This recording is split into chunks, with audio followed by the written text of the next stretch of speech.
સમાચારમાં આગળ વાત કરીએ સાબરકાંઠાની તો સાબરકાંઠાથી પણ એક મહત્વના સમાચાર સામે આવી રહ્યા છે। સાબરકાંઠામાં આરએએફની ટીમની સંવેદનશીલ વિસ્તારોમાં foot patrolling. Himmatnagar B division police સ્ટેશનની મુલાકાત લીધી। બી ડિવિઝન પોલીસ સ્ટેશનના સંવેદનશીલ વિસ્તારમાં કર્યું ફૂડ પેટ્રોલિંગ। બી ડિવિઝનના 10 થી વધુ વિસ્તારના માર્ગો પર ફૂડ પેટ્રોલિંગ।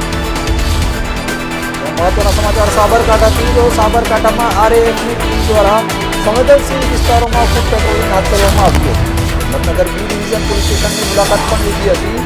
બી ડિવિઝન પોલીસ સ્ટેશનના તમામ સંવેદનશીલ વિસ્તારમાં ફૂડ પેટ્રોલિંગ કરાયું હતું। બી ડિવિઝનના 10 થી વધુ વિસ્તારના માર્ગો પર પોલીસ દ્વારા ફૂડ પેટ્રોલિંગ કરવામાં આવ્યું હતું।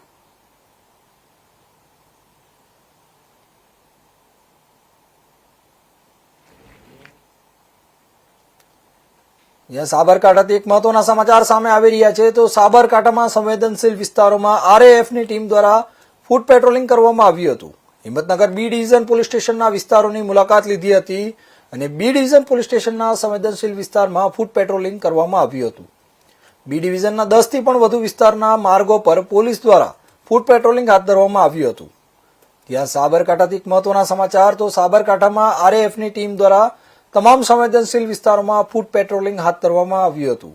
હિંમતનગરની બી ડિવિઝન પોલીસ સ્ટેશનની વિસ્તારોમાં મુલાકાત લીધી હતી અને પોલીસ સ્ટેશનના સંવેદનશીલ વિસ્તારોમાં ફૂડ પેટ્રોલિંગ હાથ ધર્યું હતું।